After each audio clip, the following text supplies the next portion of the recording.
Bonjour à tous, ici Olivier Dulac pour une vidéo de lancement du nouveau ladder. Déjà on va expliquer un petit peu, enfin on a raté malheureusement le top 16 le précédent mois parce que on a lancé un match de trop qu'on n'a pas pu finir. Donc au lieu de finir 20e on a fini 29e et avec les différents forfaits on aurait probablement été top 16. Ce qui est malheureux. Donc là tous les 25 du mois enfin on a encore 2 mois de pré-saison ladder. Et donc, c'est là cette fois-ci, on va repasser sur du top 32. Donc, on espère qu'on arrivera à se qualifier. Pour s'enregistrer, c'est très simple. On crée une équipe. Donc, créer une nouvelle équipe, il est inscrit ici. Donc là, par exemple, on va sûrement essayer une petite équipe du chaos.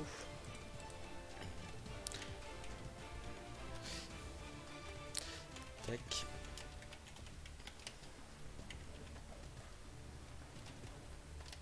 Donc on fait ce nom d'équipe parce que il y a un joueur assez connu là, qui a d'ailleurs qualifié deux de ses équipes dans le top 16 euh, qui s'est pas mal plaint parce que là, il n'y a pas beaucoup d'informations sur la compétition.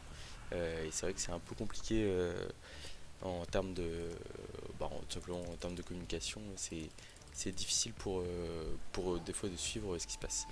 On est à 900 000, la relance est à 60 000.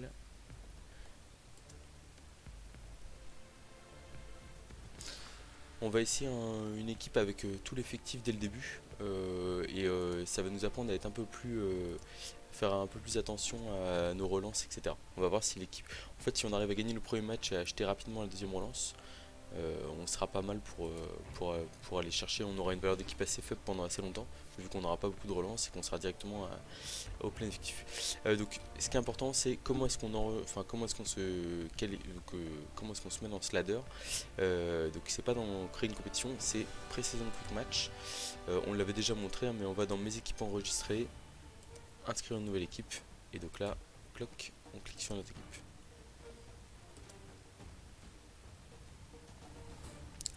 Puis voilà, lancer un premier match avec cette petite équipe. Oui, donc le ladder, c'est pas forcément facile de suivre parce qu'en fait, c'est votre classement général avec votre équipe, c'est-à-dire que votre bilan de victoire, match nul, défaite, mais on n'a pas forcément les chiffres exacts de combien rapporte une défaite, combien rapporte une victoire. C'est pareil, il y a aussi une chose à prendre en compte, c'est que en fait, vos matchs ne dépendent pas de votre classement. Imaginons vous êtes à 50 victoires, 0 nul, 0 défaite. Vous pouvez très bien affronter un coach qui a en classe, enfin, qui joue une équipe novice ou qui a une équipe en débutante. Alors c'est sympa là. Donc c'est très agréable de jouer en début de ladder parce qu'en fait on affronte souvent des équipes à 1 million comme nous, qui n'ont pas beaucoup de compétences ou pas grand chose. Donc il y a moins de chances de tomber sur des équipes avec 1 500 000 d'indus, enfin 1 500 000 de valeur d'équipe et de se retrouver à devoir compter sur l'indus même pour gagner, ce qui a été un peu le cas en fin de saison, parfois à notre avantage, parfois à notre désavantage. Euh, donc là on a fait cette équipe du chaos, on verra où est-ce qu'elle l'emmène, hein. Comme d'habitude ça dépendra un peu de comment se passent les premiers matchs et l'envie qu'on a de jouer telle ou telle équipe. Puis il nous reste quelques guides à finir et on peut avoir quelques challenges sympas aussi à faire. Mais c'est vrai que là les équipes lourdes actuellement sont très largement favorisées dans le, dans le ladder. Donc on va deux coachs assistants, voilà, et on est prêt. Les coachs assistants qui vont peut-être nous permettre de récupérer des relances sur coup d'envoi. Donc j'imagine que l'équipe adverse n'a pas de compétences. Ah si, on a un... Enfin, ils ont déjà marqué l'XP quoi.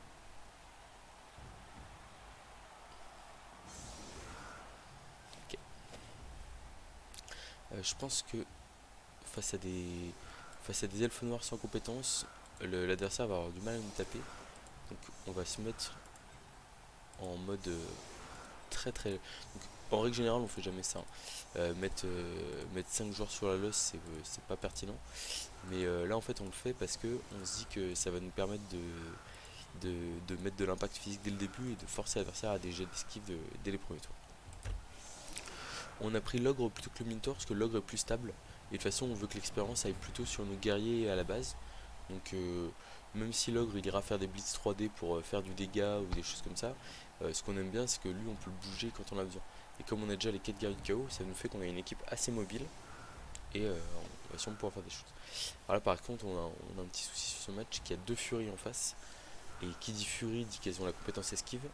Moi j'ai pas de blocage, donc ça veut dire que pour faire tomber une Fury, il faut soit la forcer à rater une esquive, ou soit avoir la chance de faire un pot direct. Voilà. Donc là on voit notre placement qui embête l'adversaire, et en fait il place 3 joueurs sur la losse, mais les 3 joueurs vont faire une esquive en fin de tour pour s'en aller quoi. Donc on démarre en défense, mais on va pas se faire taper, ça c'est quand même une très bonne chose. Donc je disais les équipes lourdes qui sont plutôt avantagées dans le format Blood Bowl 3, parce qu'en fait contrairement aux règles normales de Blood Bowl, il n'y a pas de on peut pas perdre sa trésorerie. Et donc ça permet de stocker vraiment beaucoup d'argent dans les caisses. Par un tour, c'est pas décisif à ce moment-là du match.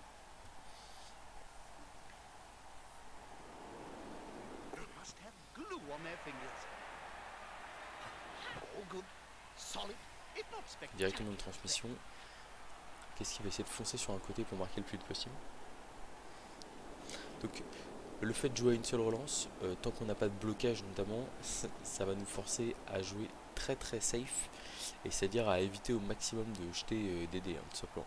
Mais après, comment est-ce qu'on évite d'acheter des dés? En fait, on a des joueurs qui sont hyper puissants, et en fait il suffit de les coller aux joueurs adverses pour forcer l'adversaire à acheter lui-même des.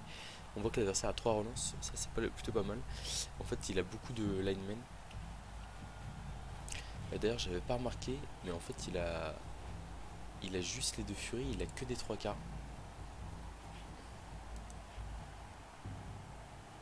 C'est assez marrant que il a fait ça pour. C'est des choix à faire en début de ligue. Alors moi j'aime pas trop, j'adore les 2 furies, mais j'aime vraiment pas trop les seulement les seulement 2 furies, parce que les blitzers sont quand même des super joueurs, les blitzers Alpha Noir, et là le fait de pas en avoir, c'est assez terrible. Une première relance qui est utilisée par l'adversaire.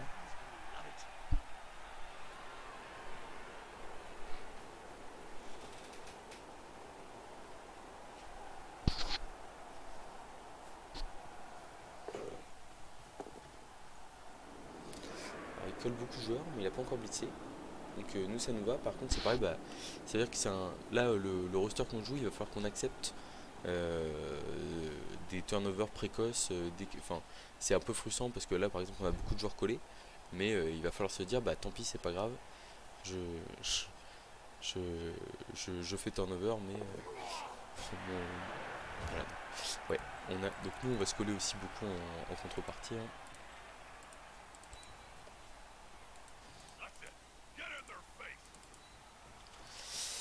Alors je pense qu'on va blitzer à l'ogre pour démarrer.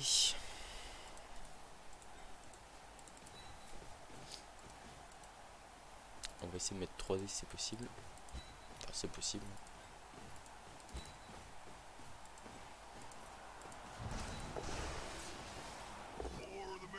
Ça démarre bien. Ça démarre très bien. Hop là, un petit KO pour le premier blocage de cette équipe, c'est une très bonne chose. Et on va pas ramener l'ogre avec un paquet parce que ça nous préfère.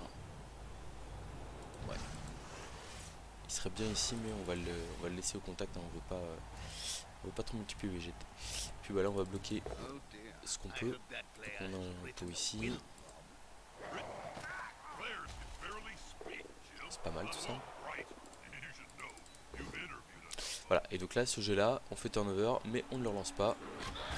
Tout simplement parce que. Oula, un joli quadruple. Voilà, on ne peut pas se permettre avec cette équipe de relancer beaucoup de jet de dés. On va notamment avoir une phase d'attaque qui va peut-être être un peu poussive. Donc on espère qu'on va faire un peu de dégâts. Il est possible que l'adversaire fonce marquer, hein, parce qu'il se sentira plus à l'aise en défense face à notre roster qui n'a pas de relance. Et là en plus avec le turnover qu'on a fait, ça veut dire qu'on n'arrive pas à lui bloquer le passage pour l'empêcher de marquer.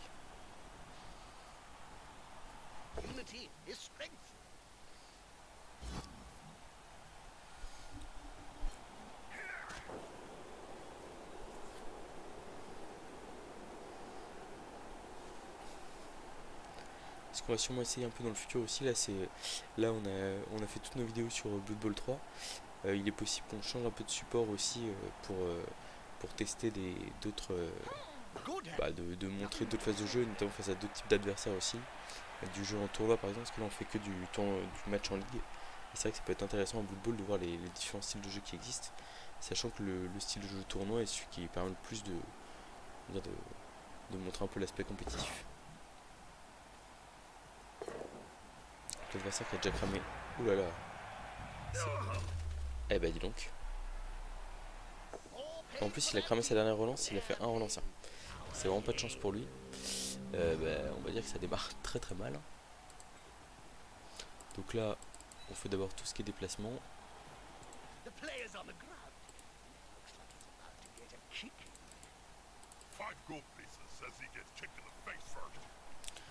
Tac, on va essayer de gêner un maximum.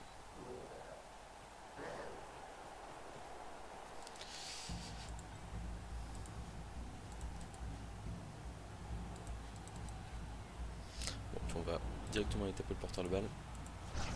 Ah, il faut foncer là. Après, si on est avec le gardien du chaos, je crois qu'on ne fonce pas. Ouais, c'est quand même beaucoup mieux.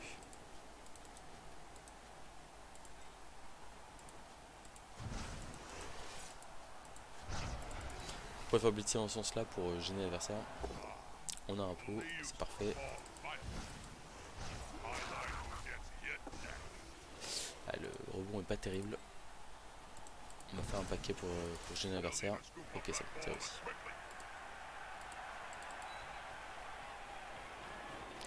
Alors, qu'est-ce qu'on a ici là? On arrive à libérer un peu nos joueurs. Ce qu'on peut faire, c'est des blocages en diagonale ici. Quand on a 3 joueurs collés comme ça, mais qu'on a un avantage de force, qu'on a des gardes. En fait, si je bloque là ici, même avec une flèche, après je vais pouvoir bloquer avec l'homme bête ici à 2D.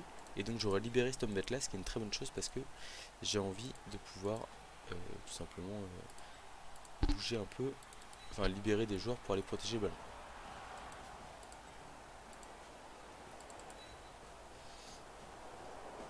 Donc le blocage de l'ogre on le fait en fin de tour. Et donc là on fait le blocage décalé. On a un pot. Il nous faut une flèche sur le suivant. On a un pot aussi. Et donc là du coup on a libéré notre homme bête qu'on va pouvoir replacer devant les furies qui sont les joueurs les plus dangereux en fait. Il nous reste l'ogre à jouer, on bloque, on n'a rien à perdre. On a un petit pot qui va bien. Et ensuite. Bon, on est pas mal, l'adversaire a plus de relance, la balle est par terre. Donc à moins qu'il arrive à mettre une action de touchdown là du genre esquive 3+, esquive 3+, ramassage 3+, paquet, esquive 2+, paquet, ça va être compliqué pour lui de faire quoi que ce soit. Et on a à peu près verrouillé les furies. Il va falloir jeter des dés pour l'adversaire. Ça ne m'étonnerait pas qu'on ait une concession rapide, vu que l'adversaire pourrait être frustré d'avoir un match qui se passe pas. Ah, je pense qu'au prochain dératé, ça peut mal se finir. Ok, donc il choisit de bloquer avec ses furies. Et il va sûrement tenter l'esquive du 3/4 pour aller marquer derrière.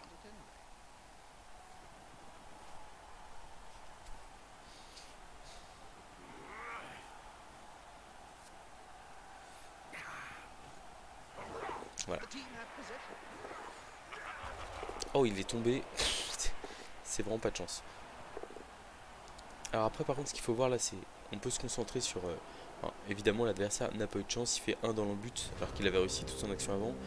Et voilà. Mais sauf que là, il y a des choses qui trompent pas. C'est-à-dire qu'en fait, il doit foncer sur une des cases. Là, il fait 3+, 3+, 2+. Et en fait, il doit aller ici pour tenter de foncer. Parce qu'en fait, là, le fait que la balle tombe dans le but, il y a très peu de chances que ça lui soit favorable. Donc là, typiquement, même s'il a pas eu de chance, il faut aussi se concentrer sur le fait que l'adversaire aurait pu tout simplement mieux jouer que ça, quoi.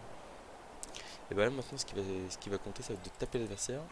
Cette furie, on n'a pas trop envie de se... Bon, quoique on peut le relever parce que on va ramener nos joueurs pour gêner l'adversaire.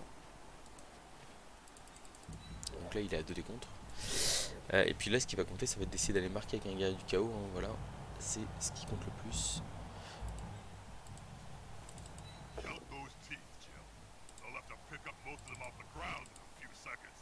On va essayer de taper à 3D avec l'ogre.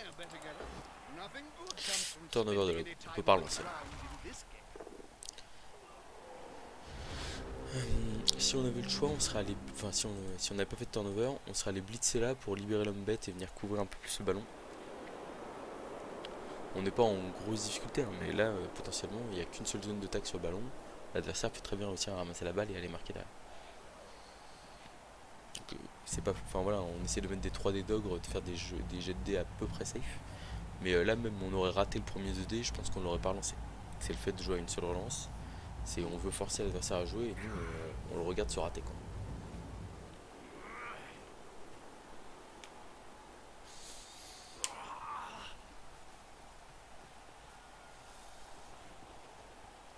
Did you know?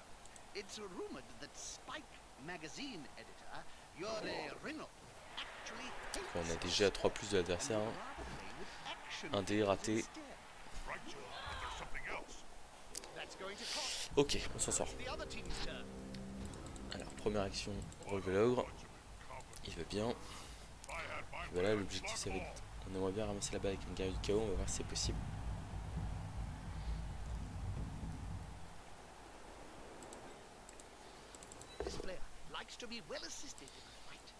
On écarte les joueurs du ballon, ça crée de l'espace. Un petit chaos supplémentaire. Donc, on va faire ce qu'on avait prévu de faire tout à l'heure. Alors déjà, on va ramener une zone de tac. On essaie de pourrir le ballon au cas où on n'arrive pas à ramasser.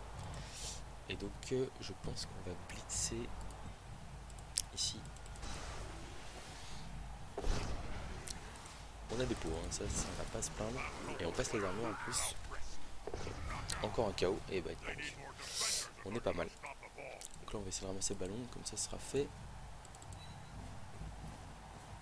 On a réussi à ramasser le ballon. On est pas mal. Et donc là on protège très basiquement. Un pot sur une furie.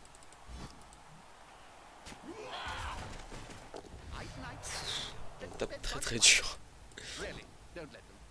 Bon, on est là, donc là c'est triste, mais en fait on espère une chose, c'est que l'adversaire ne quitte pas le match. Parce qu'on a besoin de marquer l'expérience, et pour l'instant on a fait des KO, rien d'autre. Ah bah une sortie. Mais bon, il y a des chances importantes que l'adversaire se dise, si c'est comme ça, je m'en vais. Donc c'est pour ça qu'on pourrait l'agresser là pour enfoncer le coup, mais on ne va tout simplement pas le faire. Il reste 4 jours à l'adversaire. On a fait 4 KO et 2 sorties en 4 tours parce qu'il y a eu le temps mort en plus. Donc on va voir si on est sur un adversaire respectueux ou pas. Je sais plus qui est-ce qui disait ça, je sais pas si je l'ai déjà dit dans une vidéo, mais non, sûrement pas parce que l'information je l'ai eu vendredi. Il disait que voilà, c'est très classique. Il y avait à peu près 70% de concession de partie. Alors pourquoi ça? Parce qu'il n'y a pas de malus à concéder une partie dans Blood Bowl 3. Et en plus de ça, comme ça n'a pas d'impact sur la suite de vos parties, vous êtes absolument tranquille sur